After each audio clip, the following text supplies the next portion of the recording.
Vienintelės iš visų Lietuvos krepšinio rinktinių praėjusiais metais medalius iškovojusios šalies komandos šiemet vėl laukia 2 išbandymai.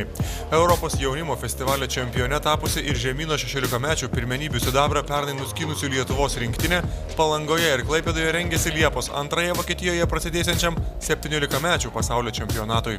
Federacija iškėlė tikslą, kiek žinau, patekti į ketvertą. Aišku, bus nepaprastai sunku, nes kaip praeitais metais parodė Europos čempionatas, visos komandos yra apylygės. Bus stiprios 4 Europos komandos, plus šeimininkai vokiečiai ir Amerika, Argentina, Australija, tos šalis jau viską pasako. 17-mečiai po pasaulio čempionato gins Lietuvos garbę pirmą kartą rengiamuose jaunimo olimpinėse žaidynėse Singapūre, kuriuose bus žaidžiamas neįprasto formato krepšinis 3-3.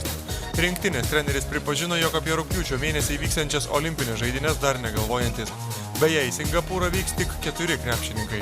Čia yra specifinis, aišku, 3-3 tenai daug ką lemia ir žaidėjų reikia komplektaciją visai kitokią daryti, reikia, kaip aš suprantu, universalių žaidėjų, stiprių žaidėjų ir sakau, aš dar net nesidomėjau nei taisyklėm, nei nieko. Tik žinau, kad reikės važiuoti.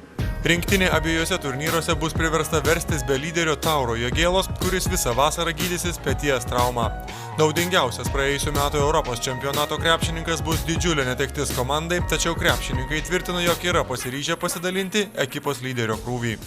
Žinoma, kiekviena netektis yra skaudi, bet kaip ir kiekviena netektis kažką atneša naujo, tai tikimės, kad kažkas pakeis, kažkas sužais geras rungtynes ir papildys tą netektį.